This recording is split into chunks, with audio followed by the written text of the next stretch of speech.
So hey anime fans, the series name is What If Naruto Got Harem with Millie, so let's start the series. Blitzo, the creator of Immediate Murder Professionals, or IMP for short, had anticipated that his company's work would be completed quickly, but regrettably, things took a different course.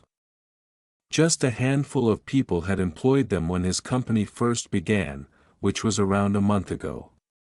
His most recent client was a housewife whose husband poisoned her and pretended it was a heart attack in order to kill her. In her defense, she was much more needed out of prison, but she made sure to create a charity to help the poor immediately after. She was in hell for running down a homeless guy and leaving him to die on the streets, despite the fact that she was a wonderful and compassionate person who performed a lot of charity. The woman in front of him was willing to offer him money, which was more essential than Blitzo's initial desire to throw her out since he likes the homeless, more specifically, he looks down on them. Since her husband killed her for an insurance policy, it appears that he and his mistress were the targets. He instantly called his staff as he walked the client away, promising to take care of her mistress and husband. He employs a husband and wife pair, Millie and Moxie, as well as his beautiful daughter, Luna. When he yelled, "Okay everyone, we have a new job. Everyone get your weapons ready," while Luna opens the portal. Moxie interrupted him. Blitzo glanced to Moxie, who said, "Sir, before we start the mission, perhaps we should have a quick talk about Luna." Blitzo hugged his adopted daughter, who merely snarled and gave him a frustrated expression, and said, "What's to talk about besides how adorable and precious she is?" Moxie said, "Oh, I don't know, how about the fact that she's a big brat and a terrible receptionist?" Luna merely gave him an irritated glance. With a mocking tone, she said, "Do you have a problem with the way I do things, fatso?" Moxie yelled, "Yes, I do, you brat," but his wife Millie drew him away. She went to her boss after telling her husband, "It's okay, Mox. Sir, maybe you should think about replacing Luna with someone a bit more responsible and reliable." She responded. Blitzo, irritated that they wanted him to take his daughter's position, stated, "Give me one good reason why I shouldn't let Luna work here. How about the fact that she is 8 years old and shouldn't be left here alone when we're in the living world because she's still a child?" Moxie screamed. "Hey, I said one reason. Besides, I trust my little girl and I'm her father, so I can raise her however I want." Blitzo responded. Moxie simply rolled his eyes and Millie reassured him, saying, "But if you feel the need to talk about this more, then let's just stick a pin in it and get back to it never." Then Blitzo turned to face his young daughter, who was absorbed in her phone. "Okay Looney, open a portal to the living world." Luna simply sighed in frustration and took the grimoire out. Then she opened a gateway and they leaped into it, saying, "On it Blitzo." Unfortunately for them, other people's actions prevented them from showing up where they were expected to. A few minutes in advance, the Konoha villagers were now tying a young 8-year-old Naruto Uzumaki to a wooden post and stabbing him at the village borders of Konoha. They did this because they thought he was Kyuubi reincarnated as a human, which would allow them to exact retribution for the devastation that Kyuubi wrought on the night of Naruto's birth 8 years prior. Thanks to a curious scroll that one of them happened to stumble upon, the villagers had thought they had discovered a way to permanently eradicate the demon that had been plaguing their town. When the villager who found the scroll learned that it contained a procedure that would open a portal to the underworld, he saw an opportunity to send the demon to his rightful place. After he shared his idea with a number of other Naruto-hating villagers, they quickly devised a strategy. Their initial objective was to obtain a seal that would reduce the demon's capacity for healing. Following their acquisition of that, they took the next step to ensure that the third Hokage couldn't impede or stop them by scheduling a council meeting during which he couldn't leave. After obtaining that, they paid a ninja academy instructor to bring Naruto to them so they could bind him and apply the seal. In order to make Naruto incredibly weak when he entered the underworld so the other demons could feast on him, they started stabbing him repeatedly at this period. This was their opportunity to finally be free of the Kyuubi. A man told Naruto, who was too exhausted to stay awake or speak, "Time for you to go to the underworld, where you'll be devoured by other demons. A fate you deserve since you killed our loved ones." Naruto then opened the scroll and started repeating the words on it, which caused a portal to appear.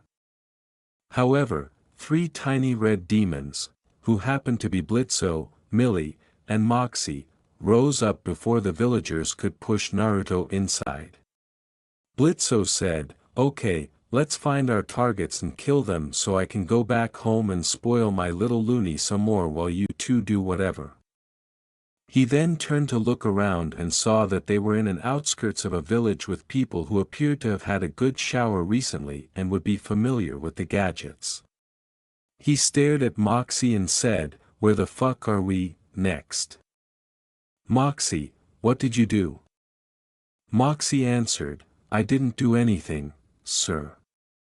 Blitzo retorted, "Oh, so you're blaming my sweet loony?"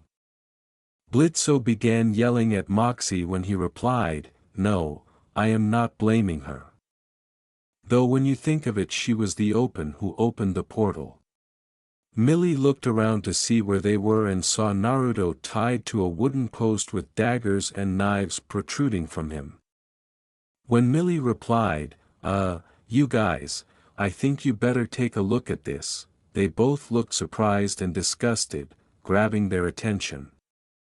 Blitzo yelled, "What the fuck," while glancing around the local communities.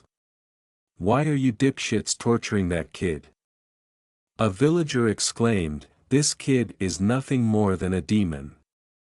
It is the Kyuubi reborn as a human," while Blitzo merely looked incredulously. He questioned, "What the fuck is a Kyuubi?" and Moxie responded, "I believe it is a 9-tailed fox demon from Japanese lore, sir." Blitzo scoffingly remarked, "Moxie, don't make things up if you don't know the answer." As she approached Naruto and knocked the people aside, Millie said, "No, he's right, sir." She then started to untie him and console him. Since it was obvious that the humans in front of him were insane and foolish, Blitzo asked, "Why the fuck, do you fucks believe this kid is a demon?"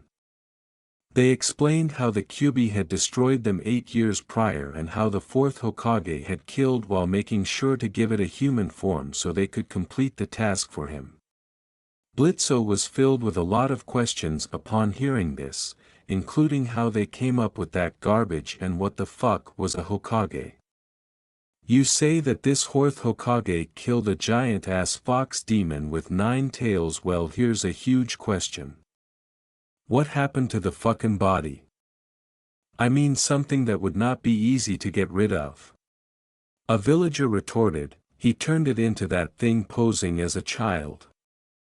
When Blitzo heard it, he simply gazed at the villager. He had no idea what was wrong with these people, but it was obvious that they were incredibly foolish. That doesn't make any fucking sense. How can he turn a huge demon into a human? Clearly you fucks are smoking something that is making you fucking stupid. The villager with the use scroll shouted, "We don't have to explain anything to you demons. After all, it's clear that the Kyuubi summoned them here to help them." Moxie spotted the scroll and couldn't help but be a little intrigued. He said, "What's that you have in your hand?" The villager yelled, "None of your business," but Blitzo quickly took it from him. He startled, "Yeah, well, I'm making it my business," as he started to examine it. He said, so you're the reason we're fucking here. Millie said, what is it, sir? Blitzo answered, it's some kind of scroll that can open a portal to hell. Moxie replied, how is that even possible? I thought the grimoire was the only thing that could do that. His supervisor then yelled at him. He cringed at the things that perverted bird would do to him and said, does it look like I fucking know? Maybe Stolas would know, but I really don't want to talk to him right now. Millie objected when he remarked, let's get out of here. Sir, we can't leave this little boy here. He's clearly not safe since these monsters can't see he's human, like them. She said. Blitzo said, well, what do you want to do, Millie? Take him with us. To which Moxie replied. Yes, we should bring him with us. He'll be a lot safer with us in hell than up here. Blitzo said sarcastically, assuming they would make terrible parents.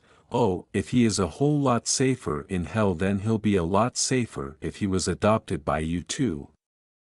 Millie said, that's a great idea, sir. As her eyes glowed with delight. Moxie knew he was being ironic, but he still believed that he and Millie would make wonderful parents to this young kid. Since the idea of them having a child may slow down and damage the working environment of IMP.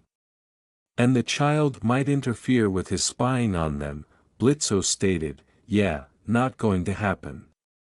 When Millie heard this, she simply looked dejected, but fortunately, Moxie knew just what to say. His question, sir, what if it was Luna that was being tortured, caused Blitzo to whirl around and give him a calm but angry gaze. He turned back and started to explain, saying, that's a very dirty but clever trick, Moxie, using my loony like that. Blitzo then turned to face Naruto and briefly caught a glimpse of Luna before turning back to Moxie and slapping him. Well, if you must know, I would slaughter these fuckers as quickly as possible, giving them extremely painful deaths while saving the leader of the group for last. When it's his turn to die, I would torture him first, then cut off his dick before killing him, then use his dick as a toy until I get bored of it and get rid of it by tossing it into the cannibal colony where it would be a snack for some demon. As the three of them started killing the locals, leaving the leader for last, he yelled, well, congratulations, Moxie, you used a dirty trick to get me to change my mind, and here I thought you would never use an underhanded trick like that. That just makes me wonder if your dick is bigger than I think it is. Well, it's decided you two can keep the kid, and soon as we kill these fuckers. The leader attempted to flee when he was the last person standing, but Blitzo shot him in the ass instead, tearing off his arms and legs as Millie chopped off his dick and placed it in his pocket for later. Moxie then killed him by shooting him in the head. When they were finished, Blitzo asked Luna to open a gateway back to hell for them, and Millie took Naruto.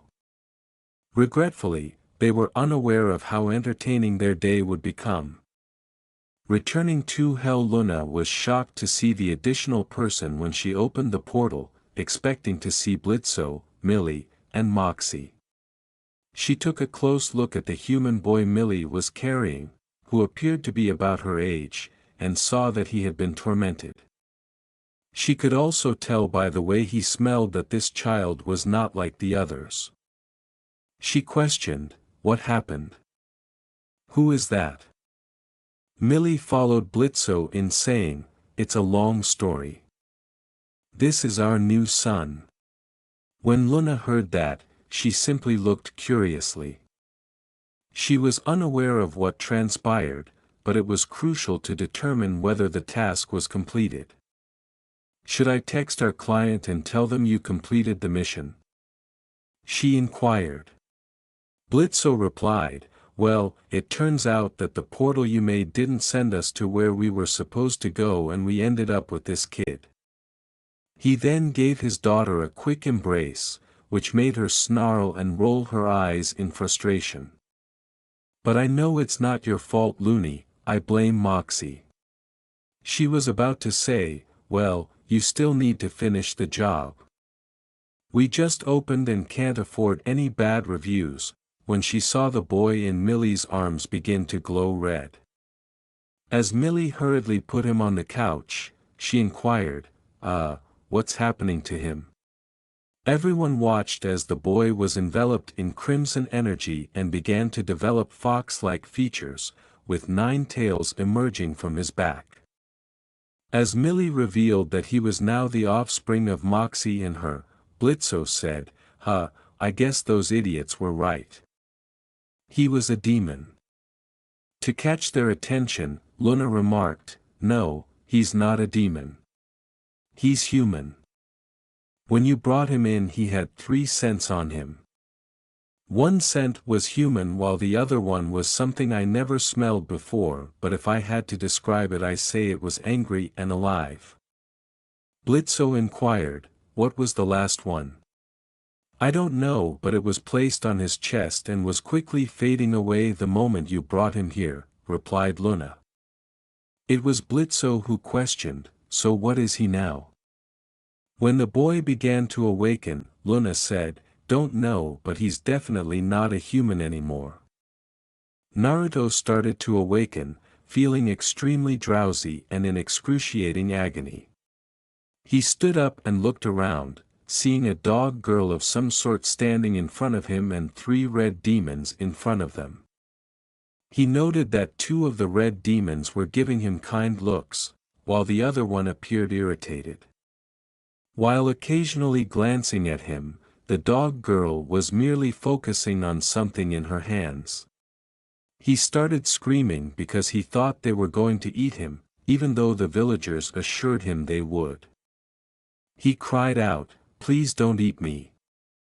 When Blitzo heard that, he simply rolled his eyes. He laughed heartily and said, "Kid, relax, you're not going to get eaten. Well, unless you go down to the cannibal colony, those guys will rip you to pieces leaving nothing left." Stolas entered the room as soon as Blitzo remarked, "So if you don't want to get eaten, just stay away from there." "I mean I never go there and so far no one has tried eating me." Stolas entered the room and remarked, "Oh, Blitzy." Blitzo stared at Stolas and whispered, "I had to jinx it." When he yelled, "Now is not a good time, Stolas." Moxie interrupted. As Blitzo rolled his eyes, he acknowledged that he was correct but still didn't want to deal with Stolas. "Actually, sir, it's the perfect time since he could probably help us with what just happened." But for a little moment, Stolas looked away from Blitzo and saw a young child who looked like a Kyubi. As he walked up to Naruto, the terrified youngster raised his hand and saw that they were now coated in orange fur. "Oh my, a Kyubi. I only thought they were made-up myths." Then he stroked his face and said, "What that? Why are my hands covered in fur?" He then cried out, "What's wrong with my face?" as Luna fetched Naruto a mirror from Blitzo's office. She said, "Here." Blitzo began to scream. When he said, "Hey, that's my vanity mirror. Only I'm allowed to look into it." Luna chose to ignore him. Naruto simply stared in astonishment at what he saw. Millie interrupted him as he replied, "I guess I really am a demon." As Naruto gave him a startled expression and Stolas a questioning one, she informed him, "Well, the truth is you turned into this the moment we saved you from those villagers and brought you to hell." He questioned the imps, "I take it something happened on your latest job. Could you please tell me what happened?" as they explained the incident in which Blitzo gave Stolas the scroll he had taken. As he examined the scroll and realized it was essentially a weaker form of the gateway spell in his grimoire, Stolas listened intently to what they had to say. When Luna described the odors on him, the youngster finally understood what had happened when they brought him back with them and transformed him into a cutie. I believe I know why you arrived at the wrong destination. As for the boy, I sort of have an idea, but I'll need to ask him some questions.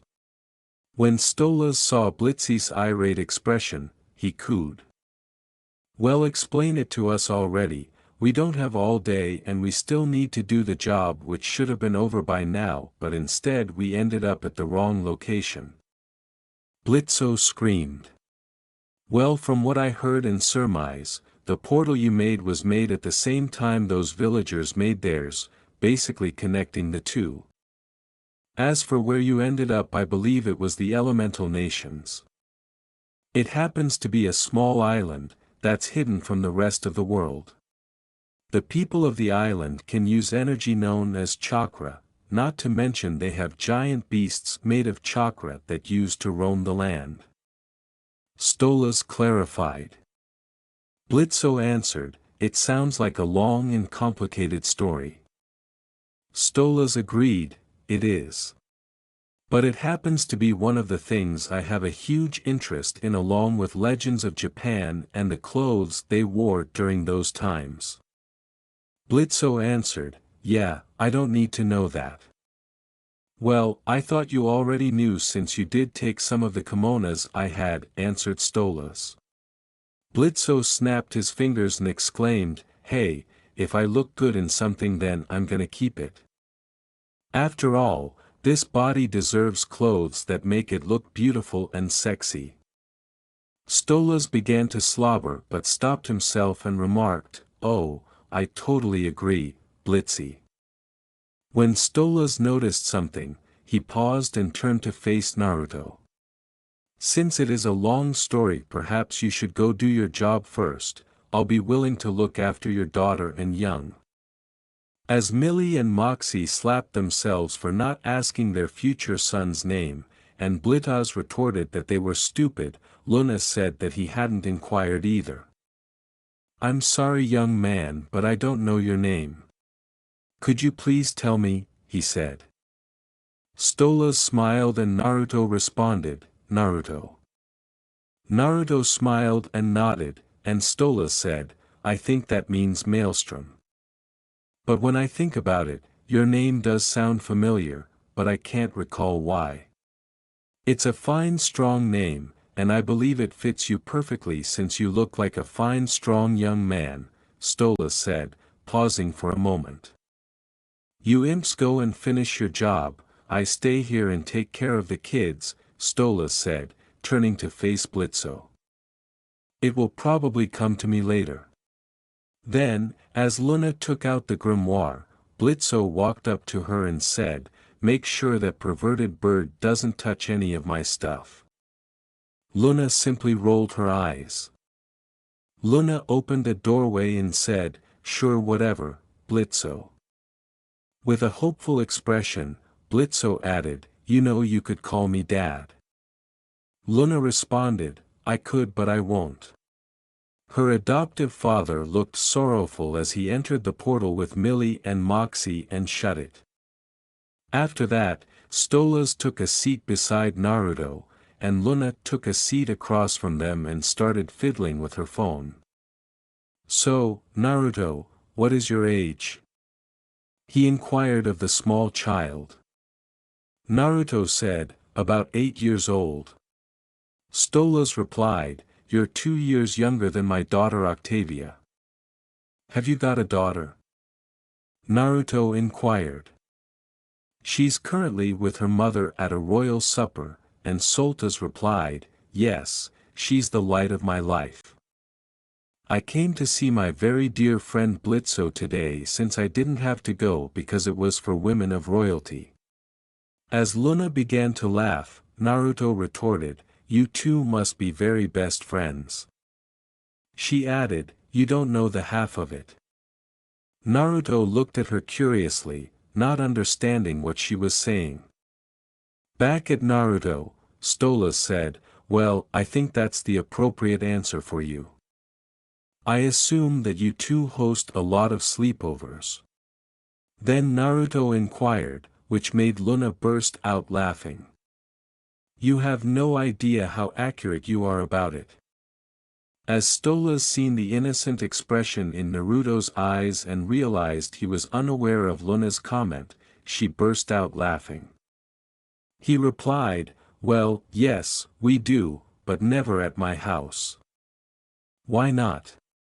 Then, as Luna looked at the royal curiously, wondering what he would say, Naruto asked. Stolas carefully worded his response, well, my wife wouldn't approve of my friendship with Blitzo. Why would she give a damn about your friends? What is it about your friendship with him that she finds appealing? Naruto inquired. Well, Blitzo's imp status is the reason. As part of it was true, Stolas informed Naruto, you see, imps are the lowest class of demons in hell, and my wife doesn't want anyone in the family to associate with anyone who is below us. Well, what she thinks is irrelevant. Do that if you wish to be friends with someone. Naruto exclaimed.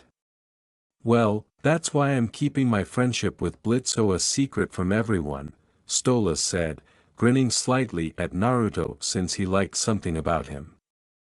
You see, Stolas simply informed him that it was true and that she would dissolve our marriage if she learned of our acquaintance.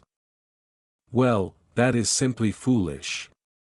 Naruto looked at Stolas and said, but then again, I really don't know the laws around here. Though it seems to me your wife had a huge stick up her butt.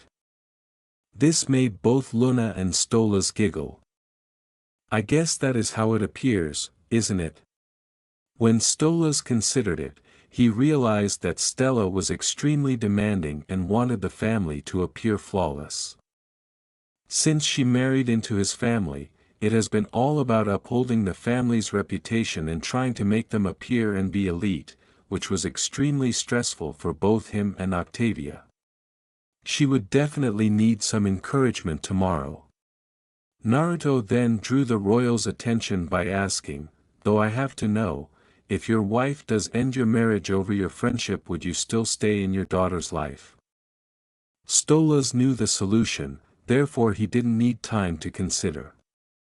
As his voice changed to a demonic tone, frightening Naruto, Stolas yelled, yes, Octavia is my daughter and I will never leave her behind.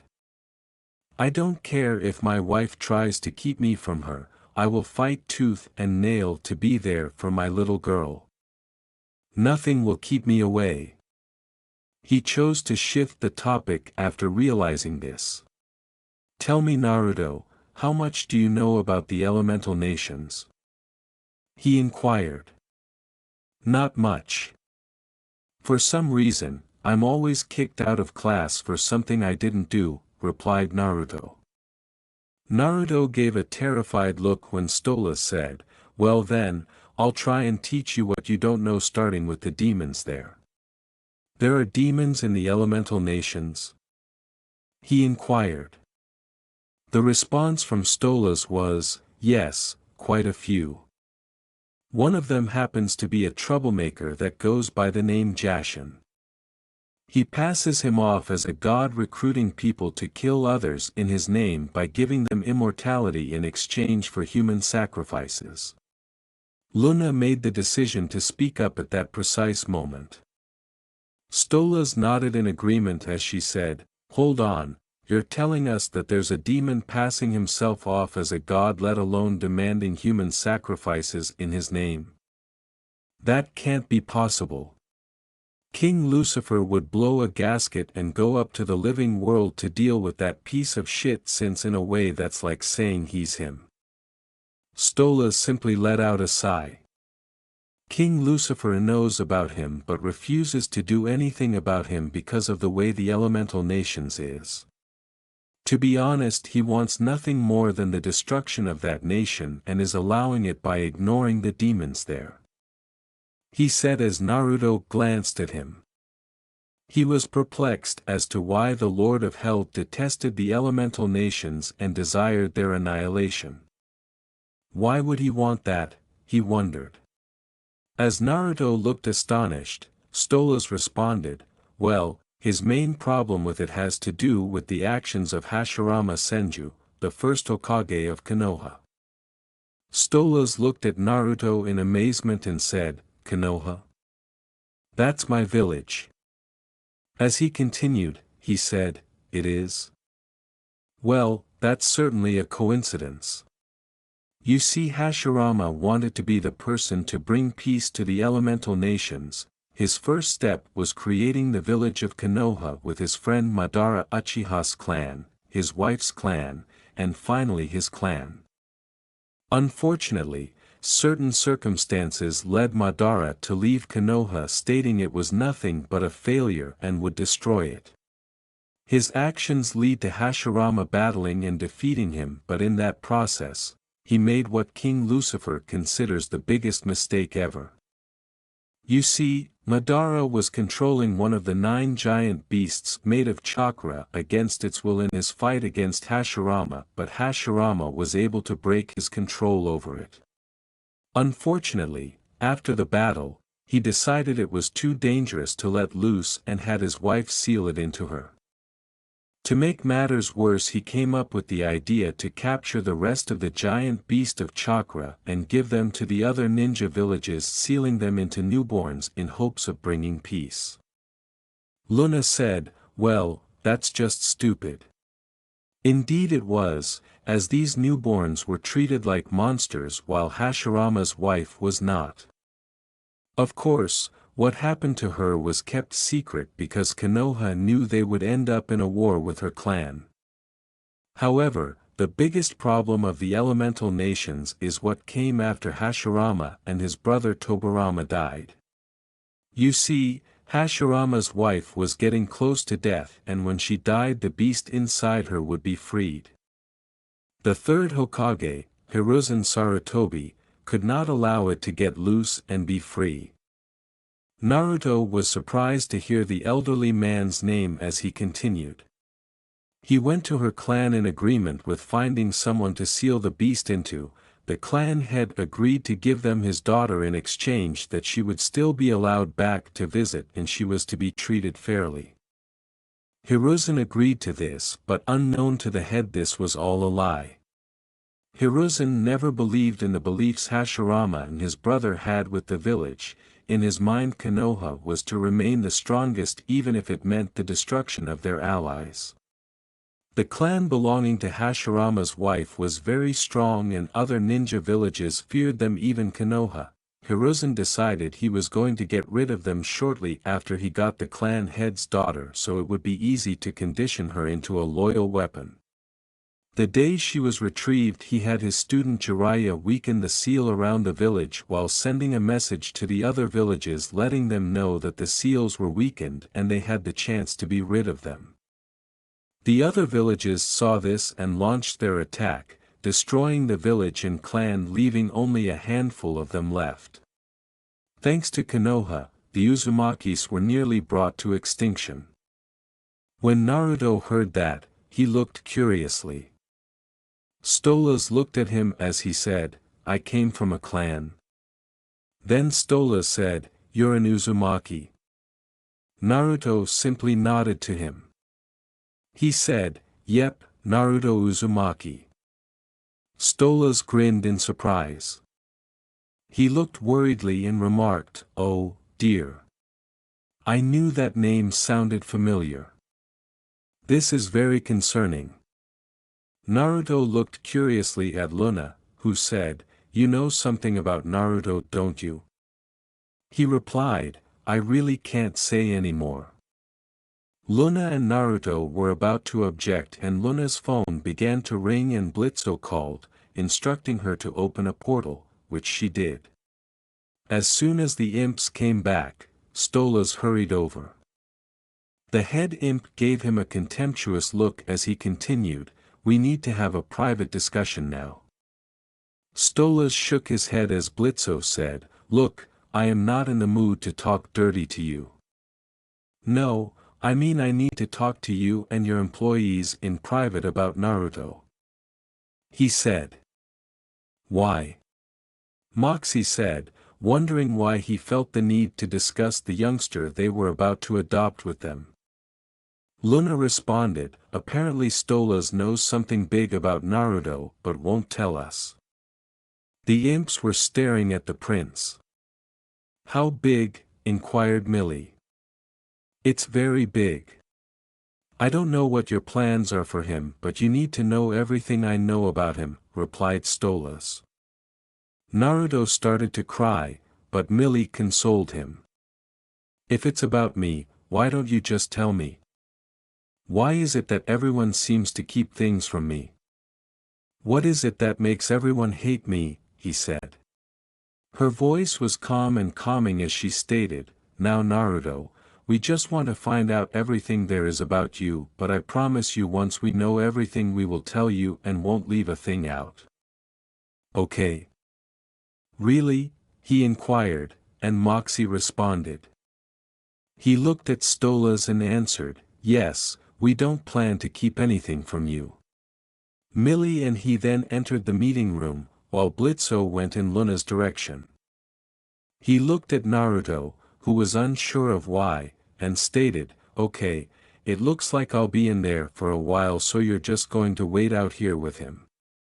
Now if he tries anything with you, just scream and I'll come out here and kick his ass. While gazing at her phone, she answered, I'll be fine, Blitzo. She rolled her eyes as he told her, you can call me Dad. He then entered the meeting room, to which she replied, not going to happen. Naruto simply glanced at Luna, who was absorbed in her phone, but stopped when she became irritated. A few minutes later, he heard shouting and screaming coming from the conference room. What? She said, her voice irritated. I'm sorry. I just couldn't help but wonder why you call your dad by his first name. He responded, Luna answered, that's because he adopted me. She groaned as Naruto answered, so? That still makes him your dad. Let me explain some stuff to you. For one, I'm a hellhound and hellhounds are seen as servants and hired help. We have no important status in hell and will never be important. As for Blitzo, he happened to adopt me from the hellhound shelter and decided to make me his daughter, which is stupid. She informed him. She stared at Naruto in shock as he said, you may think of it as stupid but I don't. I think you're lucky. He didn't have to adopt you, he could have chosen any other hellhound but he chose you. He could have treated you as a slave or something worse but he didn't, he made you his daughter. He gave you something that I wish I had. Luna remarked, and what's that, after realizing that Blitzo had the option to select someone else. To which Naruto replied, he gave you a family. You have no idea how much I want one. How I wish I could have a parent to love me and tuck me in at night. Tell me I'm no longer alone and I don't have to be scared. That makes me jealous and I can't help wish it was me who was adopted by him. Luna simply reflected and realized he was correct. In essence, nobody at the shelter believed she would be adopted and believed she was a lost cause. Since she would no longer need to reside there, everyone simply assumed she would remain there until she turned 18 and was pushed out onto the street. She was fortunate in all that Blitzo had done for her. Although he was a major annoyance, she was actually beginning to like him. Okay, for starters, you do not want him to adopt you. He can get very annoying very fast, but you are right, I am lucky. Perhaps I should try being nice to him more, but I can't promise anything. She responded. As the meeting room door opened and everyone left, Naruto answered, well, as long as you try, that's all I can ask. Millie and Moxie came up to Naruto, who was staring at the imps with Stolas standing beside Blitzo. Naruto, Stolas just told us everything he knew and it's not very pretty. To be honest, a part of me feels we shouldn't tell you, but Moxie and I know you deserve to know. We just want you to know that you're not alone anymore and won't be ever again," she said as they started to tell him everything. As the adults told him what Stolas knew and told them, Naruto simply sat motionless. It goes without saying that learning the truth about his parents and Konoha left Naruto stunned and devastated.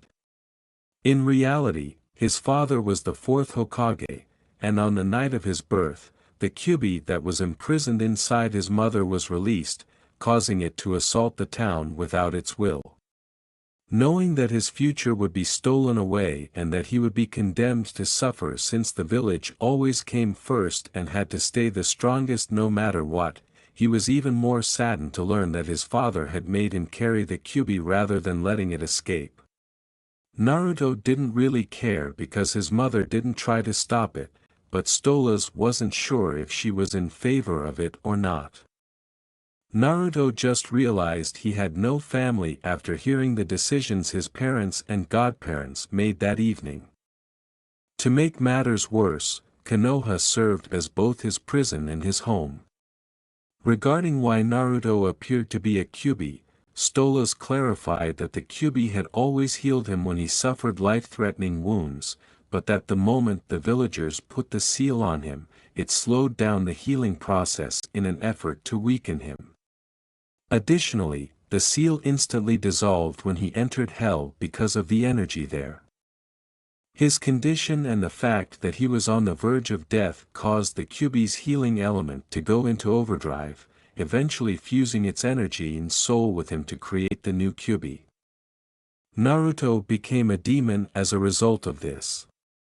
But the final detail was the most shocking of all for Naruto: he was crucial to the destiny of the elemental nations.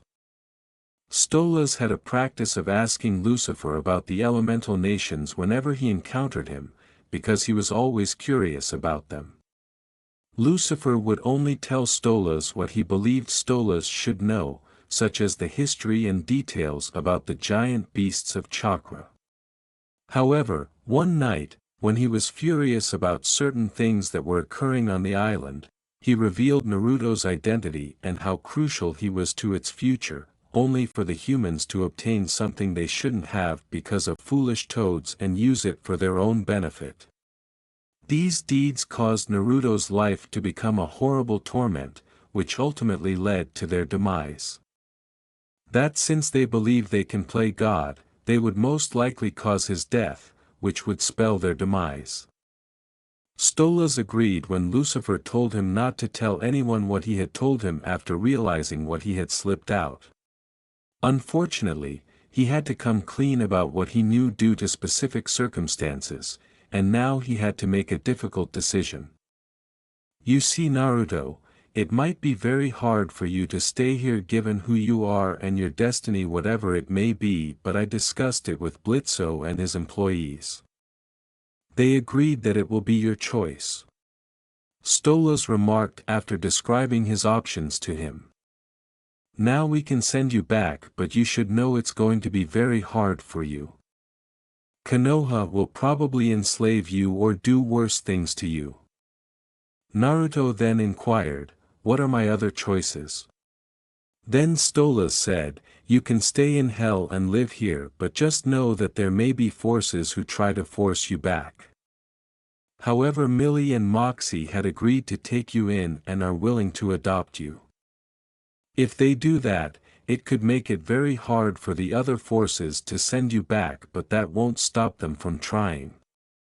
After Millie and Moxie decided to talk to Naruto, they went up to him. I understand this is a hard choice for you, Naruto, but you should know that my wife and I are willing to take you in and make you our son. I mean, you don't have to call us mom and dad right away, you can take your time. Just know we are willing to fight for you so you don't have to worry about anyone trying to take you away from us. As Moxie opened his mouth to continue, Naruto rushed to embrace him. Moxie gave him a hug in return, and he murmured, "Thank you, Dad." Millie exclaimed, well, it appears that he accepted us right away. And gave them both a firm embrace. At the same moment, Moxie and Naruto exclaimed, Millie/Mom. Too tight. Millie then apologized for her strength. But Blitzo had an issue with this. Now hold on. I'm completely against this. I mean, you heard what Stola said, if he stays here that might just bring us trouble, and trouble happens to be very bad for me. I don't anything getting in my way or hurting my loony. He began to flee. Luna remembered what Naruto had said to her, but she couldn't help but roll her eyes in frustration. She knew what to say to get her adoptive father to back off, since she thought Naruto deserved to be happy. He stopped yelling and turned to face her with delight as she begged, "Please, Dad, let Millie and Moxie adopt Naruto." He yelled, "You called me Dad," and gave her a short embrace, causing her to growl but then pause and smile a little. As Moxie gazed at him, he said, "Okay, he can stay, but just know I want him to pull his weight around here, so you better start preparing him for future jobs." He looked at his employer, who was pushed aside by Luna when she said the hug was long enough, and questioned, "You want him working with us?" As Millie concurred, Blitzo retorted, "Yes, I do, Moxie. After all, this is a company, is a family, and family should be working here." Moxie was about to protest when Naruto asked, "Does that mean you're my uncle?" Blitzo exclaimed, "Why yes, it does. Just call me Uncle Blitzo." When Moxie saw Millie nodding quickly, he realized he had no choice but to comply. "Fine, but that makes you the creepy uncle that invades everyone's privacy and no one ever likes to talk about," he said. Blitzo said, "I'll take it," but Stolas was standing directly by him. Stolas said, "And I'll be your Uncle Blitzo's very special best friend." Blitzo sent him a look. In response to his yell, "What are you going on about, you needy dick?" Luna informed him of Naruto's perception of their relationship and his innocence, saying, "Yeah, I can't have that. Let me tell you what really goes on between Stolas and me." Naruto gazed at him innocently, but Moxie blocked his path. The white-haired imp said, "Sir, I would suggest you let us tell our son about your relationship in the future when we feel he's old enough." His employer gave him a disdainful glance. "Look, Moxie, this happens to be hell, and in hell, there's no place for innocence. So why don't you get out of the way so I can tell him what he needs to know and take away his innocence?" Blitzo said. With Millie supporting him, Moxie yelled, "You are not taking our son's innocence." Luna burst out laughing. Unaware of their meaning, Naruto watched in awe as his parents argued with their supervisor over his innocence. But Naruto realized that at last he had a family that would love and care for him despite their erratic behavior. Who cares if they are demons? He had his own family.